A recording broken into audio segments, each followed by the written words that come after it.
রাসূল সাল্লাল্লাহু আলাইহি সাল্লাম বলেছেন, যার তিনটে কন্যা সন্তান রয়েছে, যার তিনটে কন্যা সন্তান রয়েছে, যার তিনটে কন্যা সন্তান রয়েছে, ওই তিনটে কন্যা সন্তানের উপরে আল্লাহ সুবহানাহু ওয়া তাআলা কোরআনুল কারীমের মধ্যে বলছেন, তাদেরকে যদি কন্যা সন্তানের সুসংবাদ দেওয়া হতো, তাদের মুখটা কালো হয়ে যেত।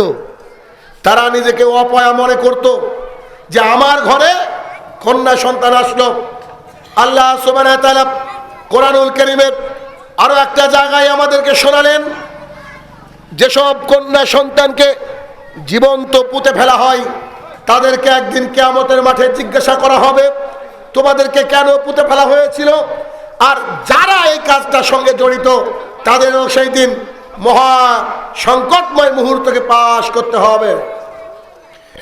কোরআনের আয়াত, রাসূল সাল্লাল্লাহু আলাইহি ওয়াসাল্লামের মুখ নিঃসৃত বাণী থেকে আমরা বুঝতে পারলাম, জাহালাতের জামানায়, বর্বরতার জামানায়, অসভ্যতার জামানায়, নোংরামির জামানায় কন্যা সন্তানের সুসংবাদ যদি কোনো বাপকে দেওয়া হতো, তাহলে সেই বাবার মুখটা কালো হয়ে যেত। এবং অনেক সাহাবীরা, অনেক ওইসব জামানার মানুষেরা কন্যা সন্তানের জন্ম তাদের স্ত্রীরা দিলে তারা জীবন্ত মাটির মধ্যে পুঁতে রাখত। তাহলে বোঝা যাচ্ছে ওই সময়টা কতটা ভয়াবহ, কতটা ডেঞ্জারাস ছিল।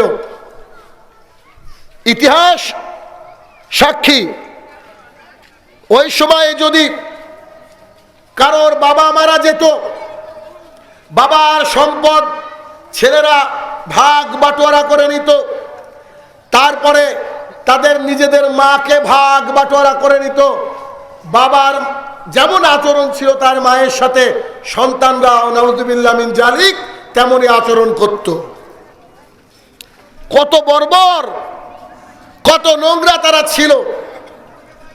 আল্লাহ সুবহানাহু ওয়া তাআলা মুহাম্মদ সাল্লাল্লাহু আলাইহি ওয়াসাল্লামকে পাঠালেন, কোরআনুল কারীম নাজিল করে দিলেন। নারীদের অধিকার সম্পর্কে মুহাম্মদ সাল্লাল্লাহু আলাইহি ওয়াসাল্লামকে জানালেন। তারপরে নারীরা একটা শেল্টার পেল, একটা আশ্রয় পেল। আশ্রয় পেতে পেতে এমন জায়গায় আশ্রয় পেয়ে গিয়েছে, আবু হুরায়রা রাদিয়াল্লাহু তাআলা আনহু বলেন, রাসূল সাল্লাল্লাহু আলাইহি সাল্লাম বলেছেন, যার তিনটে কন্যা সন্তান রয়েছে, যার তিনটে কন্যা সন্তান রয়েছে, যার তিনটে কন্যা সন্তান রয়েছে, ওই তিনটে কন্যা সন্তানের উপরে সে যদি রাজি খুশি থাকে এবং তাকে ইসলামিক তারবিয়াতে লালন পালন করে, সৎ পাত্রের হাতে তুলে দেয়, এই তিন কন্যার কারণে তার বাবা জান্নাতে যাবে। কত বড় সৌভাগ্য তার!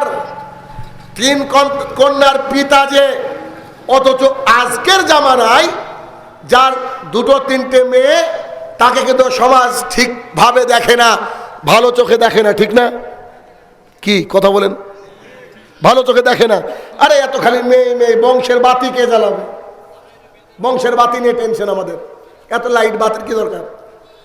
পাড়ায় কারেন্ট আছে না, বাতির তো দরকার নেই। মানুষ রহমতটাকে রহমত হিসেবে নিতে পারে না। আবু সাঈদ খুদরি রাদিয়াল্লাহু তাআলা আনহু বলেন, রাসূল সাল্লাল্লাহু আলাইহি সাল্লাম বলেছেন, যার দুটো কন্যা সন্তান আছে, যার দুটো কন্যা সন্তান আছে, সেই কন্যা সন্তানকে নিজে যা খেলো তাই খাওয়ালো, নিজে যে মানের পড়লো তাই পড়ালো, একটা সৎ পাত্রের হাতে তুলে দিল, সেই ব্যক্তির বাবা আর আমি মুহাম্মদ সাল্লাল্লাহু আলাইহি ওয়াসাল্লাম কিয়ামতের মাঠে এভাবে থাকবো।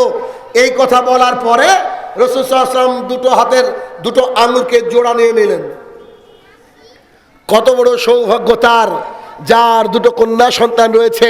ও যদি একটু ইসলামিক তারবিয়ত শেখায়, যতদিন তার কাছে থাকে, মেয়েদের উপরে সন্তুষ্ট থাকে, তারপরে সৎ পাত্রের হাতে তুলে দেয়, তাহলে সেই ব্যক্তি মুহাম্মদ সাল্লাল্লাহু আলাইহি ওয়াসাল্লামের সঙ্গে এভাবে অবস্থান করবে কিয়ামতের মাঠে। জনাব, ইসলামিক কায়দা কানুন তো আপনি বোঝেন, মেয়েকে একটু কোরআন শিক্ষা দিতে হবে, মেয়েকে একটু পর্দা শিক্ষা দিতে হবে, মেয়েকে তার চুলের গুরুত্ব বুঝাতে হবে, তার দেহের গুরুত্ব বুঝাতে হবে। এবার এগুলো তো আপনি বোঝেন, কিন্তু আপনি কি বোঝেন সৎ পাত্র কাকে বলে? জি, সৎ পাত্র আপনি মনে করেন যে যে ছেলেটা ব্র্যাকে চাকরি করে, যে ছেলেটা আশায় চাকরি করে, যে ছেলেটা ডেস্টিনিতে চাকরি করে, দিন রাত হারাম ইনকাম খায়, লাখ লাখ টাকার মালিক, এ নাকি আপনার কাছে ভালো ভালো ছেলে? ঠিক না? যেই বলেছে যে আমার কাছে একটা ভালো ছেলে আছে, তো কি করে? মসজিদের ইমাম। আরে ও আমার মেয়েকে খাওয়াবে কি? বলে কি বলে না? ও আমার মেয়েকে খাওয়াবে কি? মসজিদের ইমাম যদি একবেলা না খাওয়িয়ে রাখে, অন্তত আপনার মেয়ের জানাজাটা ঠিক করা হবে।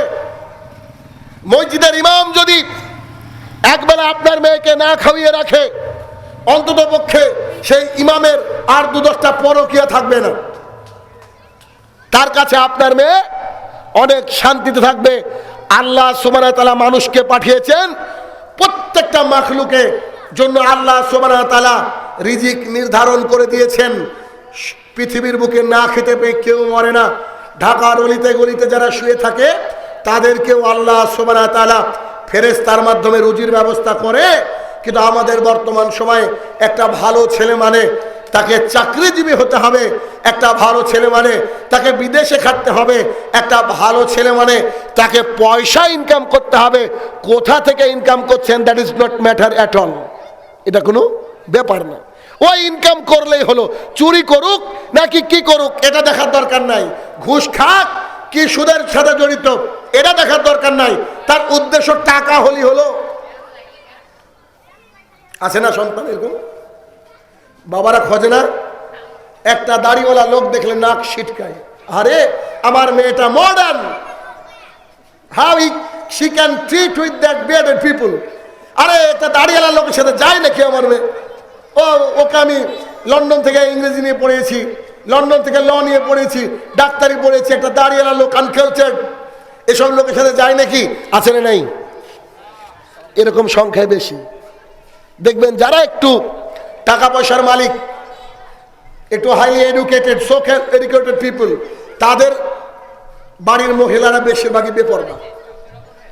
একটু খেয়াল করে দেখবেন, যাদের টাকা বেশি ওদের বাড়ির মহিলারা বেপরদা বেশি, তবে সংখ্যায় বেশি। সবাই যে এমন এটা আমি বলছিলাম। তাহলে মুহাম্মদ সাল্লাল্লাহু আলাইহি ওয়াসাল্লাম অফার দিলেন কি? দুটো কন্যার বাবা, কন্যার উপরে সন্তুষ্ট, যা খায় তাই খাওয়াই, যা পড়ে তাই পড়াই, এবং ইসলামিক তারবিয়ত শিখিয়েছে। আর বিয়ে দেওয়ার সময় কাকে সিলেকশন করেছে? সৎ ইমানদার একটা ছেলেকে সিলেকশন করেছে। এর ফলস্বরূপ কি হবে? কিয়ামতের মাঠে সেই ব্যক্তি পৃথিবীর সর্বশ্রেষ্ঠ ব্যক্তির সঙ্গে থাকবে, মুহাম্মদ সাল্লাল্লাহু আলাইহি ওয়াসাল্লামের সঙ্গে। আর এই মুহাম্মদ সাল্লাল্লাহু আলাইহি ওয়াসাল্লামের সাথে কিভাবে থাকবে? দুটো আঙুলকে তিনি জোড়া করে নিলেন। কত বড় সৌভাগ্য, কত বড় সৌভাগ্য সে পিতা! একবার চিন্তা করুন।